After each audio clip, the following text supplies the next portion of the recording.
श्रीमद्भागवत के प्रथम स्कंध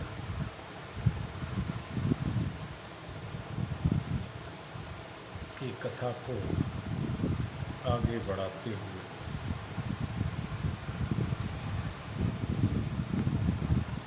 आज नारद जी और व्यास जी की वार्ता को कह रहा हूँ। ओम नमो भगवते वासुदेवाय। ओम पूर्णमदः पूर्णमिदं पूर्णात् पूर्णमुदच्यते पूर्णस्य पूर्णमादाय पूर्णमेवावशिष्यते। चिन्तयन् परमेशानीं सताक्षीं जगदीश्वरीं पंचकोशान्तर्गता पुच्छब्रह्मं स्वरूपिणीं रक्ताम्बरपरिधानां करुणारससागरां नानायुधरां मां जगत्पालं तत्परां शब्दब्रह्ममयी चराचरमयी ज्योतिर्मयी वाङ्मयी नित्यानन्दमयी निरञ्जनमयी तत्त्वमयी चिन्मयी तत्त्वातीतमयी परात्परमयी मायामयी श्रीमयी सर्व ऐश्वर्यमयी सदाशिवमयी मां पाहि मीनाम्बिके।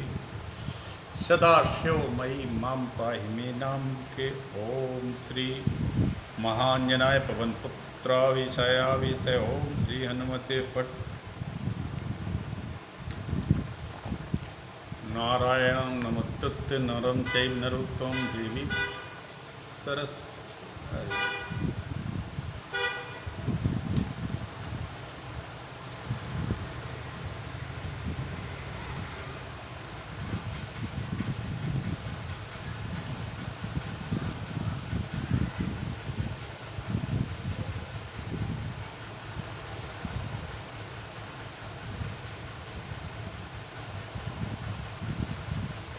श्रीमद्भागवत के प्रथम स्कंद की कथा को आगे बढ़ाते हुए श्री नारद जी एवं व्यास जी की वार्ता को कहते हैं। ओम नमो भगवते वासुदेवाय। ओम पूर्णमदः पूर्णमिदं पूर्णात् पूर्णमुदच्यते पूर्णस्य पूर्णमादाय पूर्णमेवावशिष्यते। चिन्तयन् परमेशानीं सताक्षीं जगदीश्वरीं पंचकोशान्तर्गता पुच्छब्रह्म स्वरूपिणीं रक्ताम्बरपरिधानां करुणारससागरां नानायुधरां मां जगत्पालं तत्परां शब्दब्रह्ममयी चराचरमयी ज्योतिर्मयी वाङ्मयी नित्यानन्दमयी निरञ्जनमयी तत्त्वमयी चिन्मयी तत्त्वातीतमयी परात्परमयी मायामयी श्रीमयी सर्व ऐश्वर्यमयी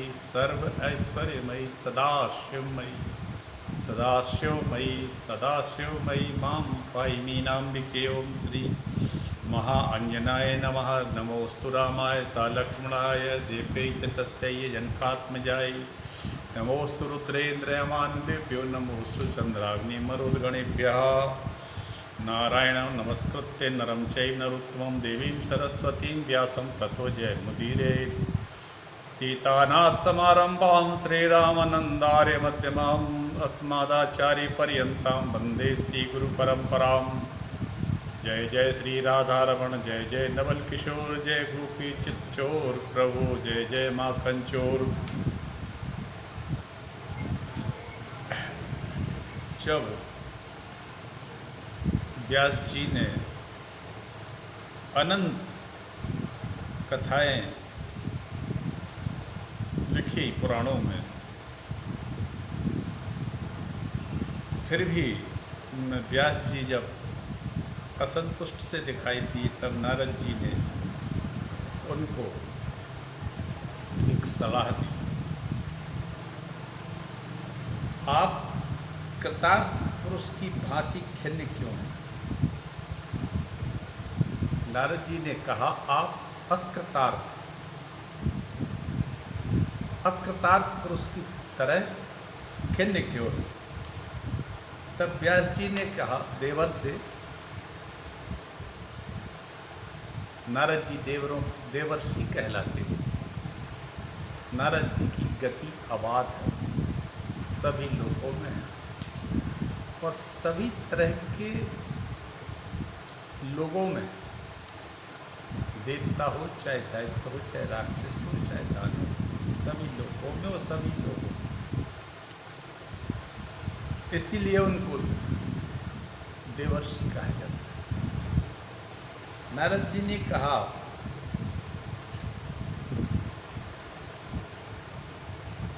व्यास जी ने कहा देवर से, सचमुच मेरा मन संतुष्ट नहीं है,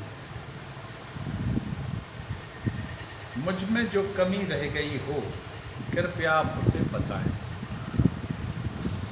नारद जी ने कहा, आपने धर्म आदि पुरुषार्थों का जैसा निरूपण किया है,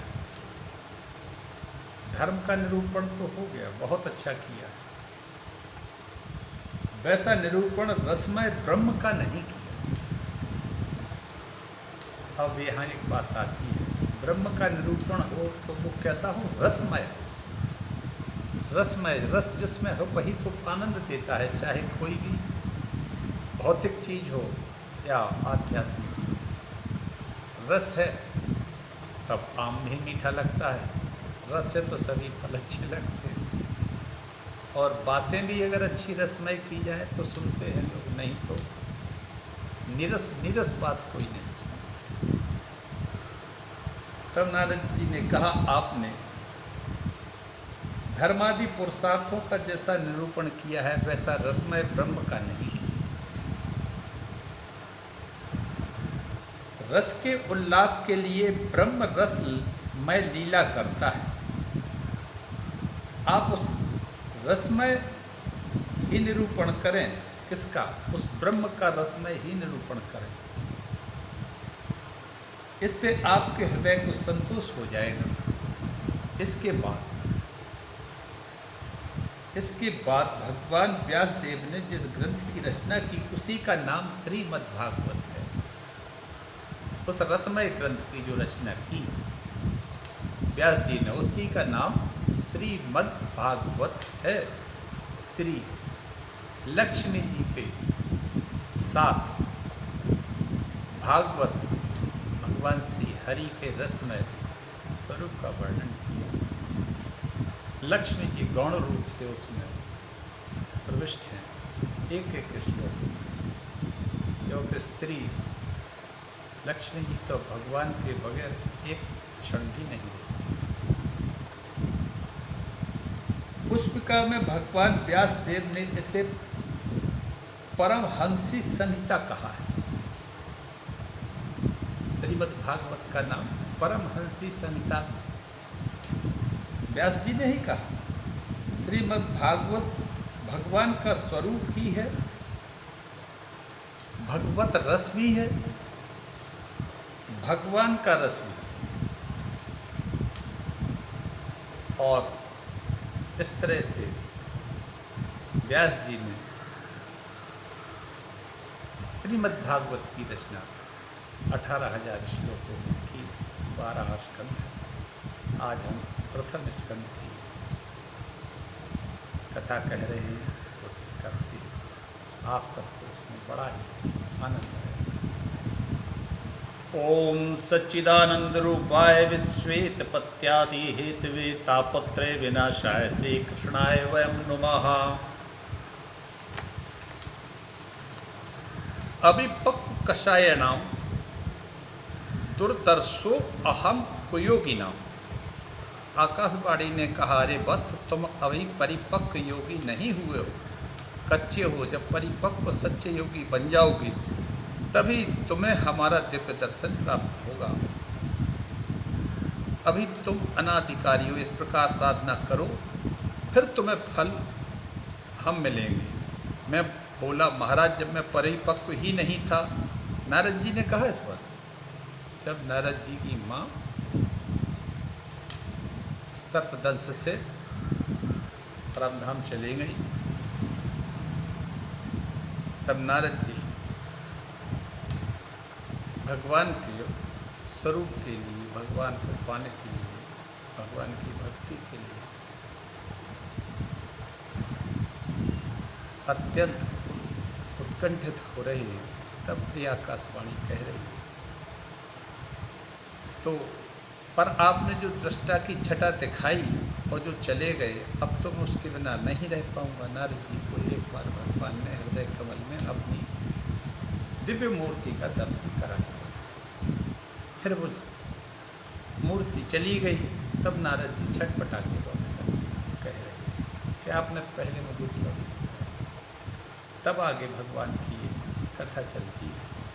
कदाचित मुझे दर्शन बहुकाल तक नहीं हुआ तो तेरी बुद्धि भी भ्रम में उत्पन्न हो सकती है कि कहीं महात्मा लोग बचपन में मुझे ऐसे ही पागल तो नहीं बनाकर चले गए।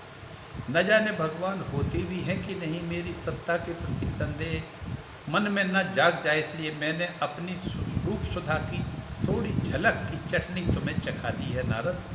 स्वाद का चस्का तुझे लगा दिया है, इसलिए अब तुम भटकेगा नहीं इस संसार में, और इसी स्वाद में डूबकर मेरा भजन कर। इस जन्म में नहीं, अगले जन्म में तुझे मेरी प्राप्ति सुनिश्चित हो जाएगी। ऐसा भगवान ने नारद जी को आकाशवाणी के माध्यम से बताया। नारद जी कहते हैं, व्यास जी महाराज, भगवान के उसी वचन पर विश्वास करके मैं जम गया। उसी वृक्ष की छाँव में आंख बंद करके जो छटा मैंने देखी थी, उसी छटा के आनंद में डूबा हुआ उसी का चिंतन करता रहा। और कुछ दिन के बाद महाप्रलय हो गया। समुद्र ने अपनी सीमाओं को लांघ दिया और देखते देखते सारा संसार जलमग्न हो जाता है। और जब परमात्मा ने पुनः इस संसार का सृजन किया तो उस दासी पुत्र नारद को अब की बार सृष्टि में ब्रह्मा का पुत्र बनाकर पैदा किया। व्यास जी महाराज, कहाँ दासी पुत्र नारद और कहाँ ब्रह्मा जी का पुत्र हो गया। ये उन संतों के सान्निध्य के भगवत संग का ही चमत्कार है। ये घटना सत्संग से साथ का के द्योतक है कि महात्माओं का सत्संग पाकर नारद जी को इतना चमत्कार ही था, भगवत संग का ही चमत्कार थी, भगवान के दर्शन हो गए। ये बहुत बड़ी बात। सत्संग का प्रभाव देखिए। तुलनता ही सकल मिली जो लब एक सत्संग, गोसाई जी ने लिखा है सुंदरकांड में। बड़ा अच्छा है, सत्संग की बड़ी महिमा है। सत्संग कर दिया। ब्रह्मा जी का बेटा बनकर भी मैं उसी तत्व को पाने का प्रयास किया। जब देखो तब उसी का चिंतन और ध्यान करता रहा। संस्कार बस भजन करते करते यदि इस जन्म में ब्रह्म का साक्षात्कार ना हो पाए और शरीर छूट भी जाए तो अगला जन्म होगा तो बाल्यावस्था से ही संस्कार तुम्हारे जागृत हो जाएंगे। जो काम पूर्व जन्म में अधूरा रह गया था वह इस जन्म में फिर से प्रारंभ हो जाएगा। नारद जी कहते हैं, इस प्रकार जन्म जन्मांतरों के संस्कार फलीभूत हुए कि मैं भी अपने प्रभु के गुण गान करते हुए उनका भजन का अनुरागी बन गया। उन्हीं के गुणों का गान करते हुए नाचने लगा। गोविंद गोविंद जय गोविंद, गोपाल जय मुरली मनोहर नंदलाल। तो नारायण प्रभु के सामने जैसा ठुमक ठुमक कर नाच नाच कर मैंने संकीर्तन किया, वे प्रभु मेरे कीर्तन पर प्रसन्न हो गए और उन्होंने अपनी वीणा हमें दे दी जो आज तक मैं लिए हूँ।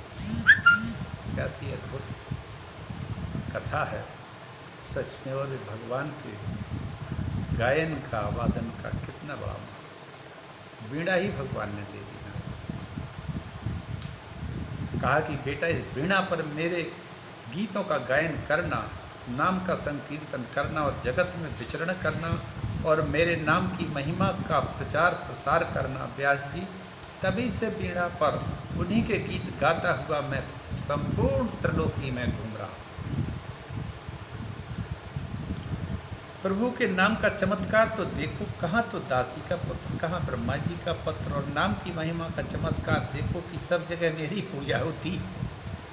देवताओं में जाऊं, दानवों में जाऊं, मानवों में जाऊं, राक्षसों में जाऊं, सर्वत्र पूजा होती है। ये मेरी पूजा नहीं है, वस्तुतः ये मेरे प्रभु श्री हरि की पूजा है जिसने मुझे जगत पूज्य बना दिया।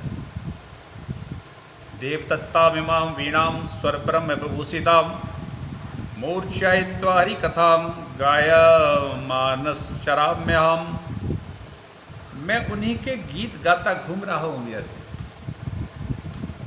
मैं भगवान के नाम का संकीर्तन करता हुआ, उन्हीं के नामों का गीत गाता हुआ ही पूरे त्रिलोकी में विचरण कर रहा हूँ। कितना आनंद आता है और अपने आपकी वाणी से भक्तों को कितना परम सुख प्राप्त होता है। प्रदेश मात्रम भवता प्रदर्शितम, गोविंद के गुणानुवाद का संकेत भर कर दिया कि अब तुम विस्तार से सुनाओ। ऐसा कहकर नारद जी तो अंतर ध्यान हो गए और व्यास जी महाराज ने तुरंत अपनी कमी का अनुभव कर लिया कि अभी तक मैं वक्ता बनकर सोच रहा था, अब मैं बोल रहा हूँ, मैं लिख रहा हूँ, पर अब मैं वही लिखूँगा जो ठाकुर जी यानी रघुनाथ जी भगवान श्री हरि लिखाएंगे, जो उनकी प्रेरणा होगी। तुरंत सरस्वती नदी में स्नान किया। सरस्वती नदी में स्नान किया। आज वर्तमान में सरस्वती नदी बद्रीनाथ आश्रम से और 4 किलोमीटर ऊपर से बहती है। वहीं व्यास गुफा है। आज भी वहाँ बड़ा सुंदर स्थान है। व्यास जी का लेखन की एक मूर्ति बनी। फिर आगे बॉर्डर है। तो व्यास जी गाते गए,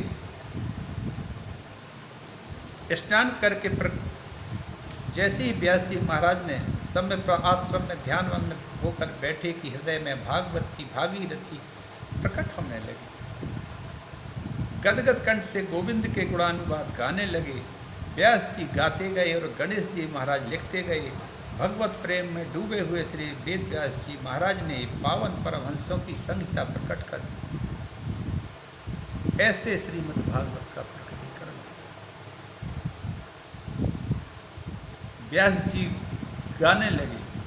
सरस्वती माता उनके कंठ में विराजित हो गई। या देवी स्तूयते नित्यं ब्रह्मेंद्र मुनि किन्नरहि, सा मे भवतु जिह्वाग्रे ब्रह्म रूपा सरस्वती। सरस्वती जी आके बैठ जाती हैं व्यास जी के कंठ में और व्यास जी भगवत कथा कहने लगते हैं। और श्री गणेश जी ने लिखना प्रारंभ किया। गणेश जी को मनाया, गणेश जी मान गए और गणेश जी ने सुंदर कथा व्यास जी ने गायन किया। आहा, कितनी अच्छी। भज गोविंदम भज गोविंदम गोविंदम भज मोहनते, भज गोविंदम भज गोविंदम गोविंदम भज मोहनते। शंकराचार्य का एक बहुत बड़ा पद है। इसकी एक लाइन हमने आपके दिखाई आप कोशिश की। तो व्यास जी गाते गए और गणेश जी महाराज लिखते गए। भगवत प्रेम में डूबे हुए श्री वेद व्यास जी महाराज ने पवन परमहंसों की संहिता प्रकट कर दी। 18,000 श्लोकों की ये दिव्य संहिता तैयार तो हो गई। अब मन में विचार आया कि ये अमृत किसे परोसा जाए। जब परमहंसों की कथा है तो सबसे पहले किसी परमहंस को ही सुनाई जाए। ऐसा कौन है? ध्यान करते ही अपना बेटा याद आ गया। तो जन्म लेते ही परिव्राजक है जो हो गया है, उस जैसा परमहंस शायद पृथ्वी पर कहीं नहीं है। पर वह तो ना जाने किसी गिरी की गुफा, किसी पर्वत की गुफा में ध्यान लगाकर छुपा कर बैठा है। कहाँ ढूंढता फिरूं? तो अपने कुछ शिष्यों को बुलाकर भागवत के जो 2-4 श्लोक रटा दिए और कहा कि इन श्लोकों को तुम यत्र तत्र गाओ, गुनगुनाओ।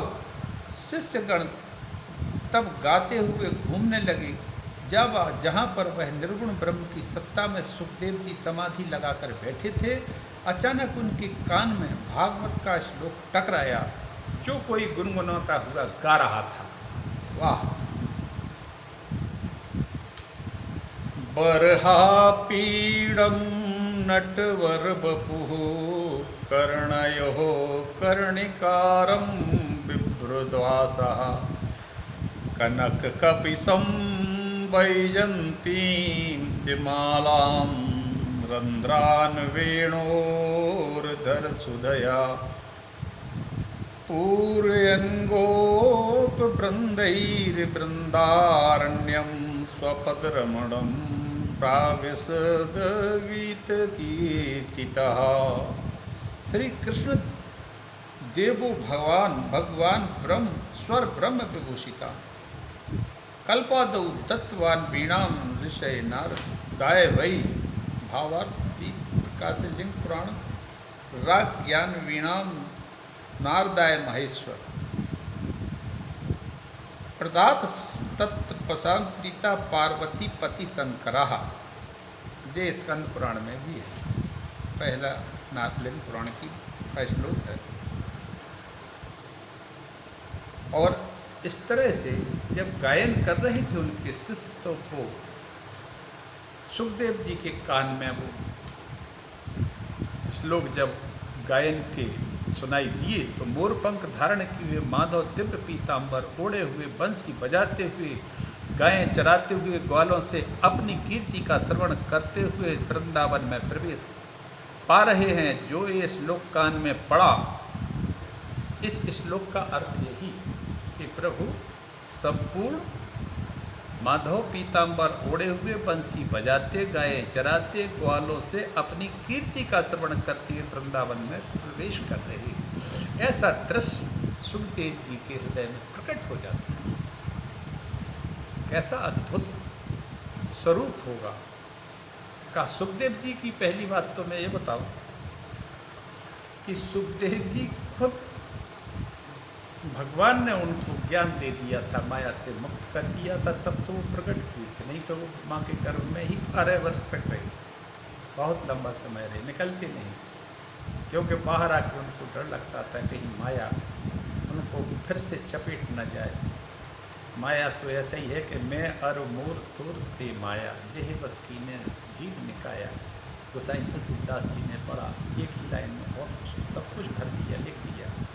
मैं मेरा, ये सब मेरा, ये त्यों है, तू तेरा है, और इसी में भटकता हुआ पूरे संसार के लिए भटक रहे, व्याप रहे उस संसार में माया कटक चंड। सेनापति कामादि भट दंभ कपट पाखंड। मोह का साम्राज्य, माया का साम्राज्य, उसका सेनापति, उसकी सेना का सेनापति जो असंख्य सेना है, कौन है? कामदेव। सेनापति कामादि भट, और दंभ कपट और पाखंड, अहंकार डग डग पर, कपट पग पग पर, और पाखंड की तो सीमा ही नहीं। कौन कैसा कह रहा है, क्या सोच रहा है, व्यवहार में क्या है, अंदर क्या है और बाहर क्या है, ये सब, ये दंभ कपट और पाखंड उसके 3 महामंत्री हैं। इससे वो सारे संसार को अपने बस में करके रखा है। तो वो कहते हैं मैं अर मोर तोर के माया ब्रह्म। इनसे मुक्त हमारे सुखदेव जी पूर्णतः परमहंस थे। उन्होंने देखा कि भगवान प्रवेश कर रहे हैं। जो ये श्लोक कान में पड़ा तो सुखदेव जी की समाधि खुल गई। वाह, ऐसे सुंदर मोर मुकुट बंसी वाले का तो दर्शन हम भी करेंगे। क्या अद्भुत छटा है, क्या प्यारी झांकी, ये देखने योग्य। चलो देखें। विचार बदल गया। जो इतना सुंदर है, इतना मधुर है, भया अवश्य उतना सरल भी हो, कहाँ कहाँ ढूंढता फिर मिलेगा कि नहीं, फिर भी मिल गया तो स्वीकार करेगा कि नहीं, मुझे अपनाएगा कि नहीं। जो सुंदर है वह स्वभाव से सुंदर है, उसकी कोई गारंटी नहीं होती है, क्योंकि जो दिखते हैं सुंदर वो को दुष्ट हो। ऐसा सुखदेव जी के मन में विचार आने लगा कि जाऊं कि नहीं जाऊं, ढूंढूं। अपने चित्त को रोका, ब्रह्म चिंतन करने का प्रयत्न किया। रूप सुधा के प्रति अपने मन में खिंचाव पैदा हुआ, रोकने का प्रयत्न किया, ब्रह्म चिंतन करने का प्रयास किया कि मोर मुकुटवंशी वाला चित्र में फिर प्रकट हो जाता है। स्वभाव के प्रति संदेह हो रहा है। तब तक व्यास जी की के उस चेला ने दूसरा श्लोक गुनगुना दिया। इस दूसरे श्लोक में भगवान के स्वरूप का वर्णन है। अहो बकीयम स्तन कालकूटम जिघांसयापाय यदप्यसाध्वी लेभे गतिं दात्रयुचितां ततोऽन्यं कं वा दयालुं शरणं व्रजेम। अहो आश्चर्य, बकी पूतना का बकासुर की भगनी बकी, जो अपने स्तनों में कालकूट विष लगाकर भगवान को मारने को प्रेरित हो आई थी, वह विषयुक्त स्तन प्रभु के मुख में दे दिया। पर वाह भगवान, सारे उस पापनी के उन पापों पर पर्दा डाल दिया और कहते हैं बुरी भली जैसी भी हो, पर काम तो उसने हमारी मैया का किया है, माता का जैसा किया है। ऐसे उधर मैया की तरह कितने प्यार से अनुराग से हृदय से लगाकर मुझे स्तनपान करा रही है। इसीलिए लेभे गतिम धातृयुषताम ततो अन्यम। माँ यशोदा के समान उस पापनी पूतना को भी गति प्रभु ने प्रदान कर दी। कौवा दयालु शरणम ब्रजेम। कौन अभागा होगा जो ऐसे परम कृपालु दयालु प्रभु की शरणागति स्वीकार न करे, उनकी शरण में आना न चाहे। जो सुखदेव जी ने सुना, वाह, इतने प्यारे, इतने सुंदर, इतने मधुर होने के साथ साथ इतने सरल, इतने सुगम, इतने सहज, ऐसा तो कोई हो ही नहीं सकता। बस अपने आप को रोक नहीं पाए। हरेर्गुणा क्षिप्त मतिर्भगवान बादरायणी अध्यगान महदाख्यानम नित्यम विष्णु जनप्रिय। हरि का अर्थ हरण करने वाला है। उस हरि ने इस चित्त, इनका चित्त भी हर लिया। चुंबक की तरह चित्त चोर माधव के चरणों में चिपक गया, खिंचे चले आए। अरे भैया, बड़े प्यारे प्यारे श्लोक बनाए, जरा दो चार और सुना दो। शिष्यगण बोले, हमें तो दो ही आते हैं, तो दोनों सुना दिए। और ज़्यादा आनंद लेना है तो हमारे गुरुदेव के पास ऐसे ही दिव्य 18,000 श्लोकों की पावन संहिता है। ओहो, कहाँ हैं? आओ हमारे साथ। आत्मा रामश्च मुनियो निर्ग्रंथा अप्युरुक्रमे कुर्वन्त हैतुकी भक्ति मिथम भूत गुणो हरि। सूत जी कहते हैं, महाराज, ऋषियों गोविंद के गुणानुवाद ही इतने दिव्य हैं कि किसी का भी मन खिंच कर चला जाए। चुंबक की शक्ति जितनी अधिक होगी, लोहा उतनी ही शीघ्रता से खिंचेगा। थोड़ा बहुत गंदगी भी लगे हो तो भी चुंबक खींच लेता है। कहीं विशुद्ध लोहा हो तो फिर कहना ही क्या। जिस लोहे में बहुत ही ज़्यादा गंदगी लगी हो, मोटी मोटी कीचड़ की परतें लगी हों, अनेक वस्त्रों से वह लिपटा हुआ हो, यदि पड़ा हो तो चुंबक शक्ति बहुत ज़्यादा अच्छा काम नहीं करेगी। निरावरण होना चाहिए, कोई कपड़ा नहीं लिपटा हो, लोहे में बहुत ज़्यादा कीचड़ न लगी तो चुंबक तुरंत खींच लेगा, प्रभावशील हो जाएगा। ऐसे में गोविंद के गुणानुवाद चित्त को खींचते हैं। पर चित्त शुद्ध हो, उसमें दुर्वासनाओं के वस्त्र न लपेटे। प्रभु किसको प्यार करते? जहाँ कोई छल न, मोह कपट छल क्षुद्र न भाव। ये मोह रूपी, दुर्वासनाओं रूपी वस्त्र अगर नहीं लपेटे तो प्रभु की कृपा उसको सहज प्राप्त हो जाती। निर्मल मन जन सो मुझ पावा।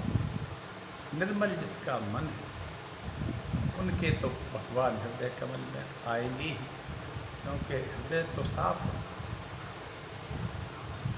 दुर्वासनाएं है नहीं। ऐसे सुखदेव जी का, सुखदेव जी का चित्त तो परम विशुद्ध है, इसलिए खिंच गया, चिपक गया, अपने आप को रोक न सके। निर्ग्रंथ थे सारी ग्रंथियाँ जिनकी खुली थी।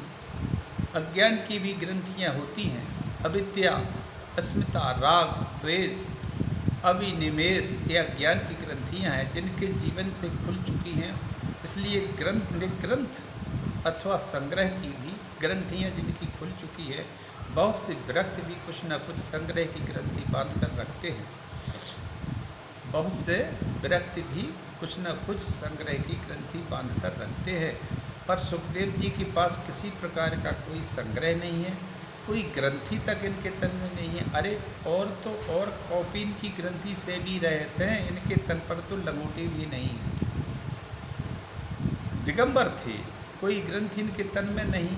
अरे और तो और ग्रंथि नहीं है,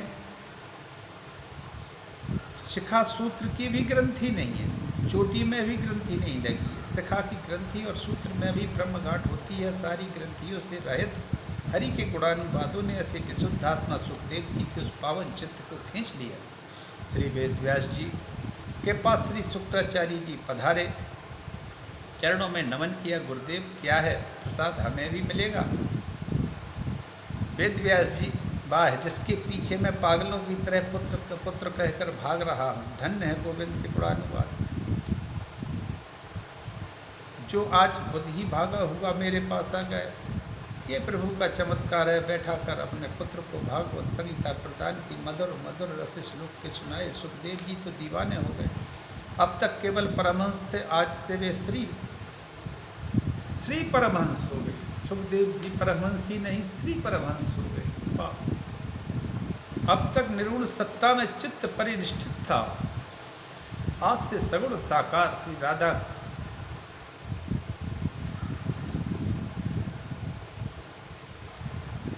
राधा कृष्ण के परम उपासक बन गए। और वही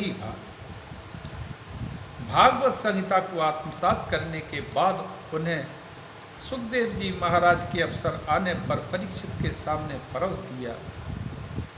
सुखदेव जैसे परमहंस 7 दिन तक उनके सामने बैठे रहे, जो गोदोहन काल से ज़्यादा नहीं टिकने वाले नहीं थे। वह 7 दिन तक लगातार परीक्षित को इस प्रकार से एक जगह बैठकर कथा सुनाते रहे।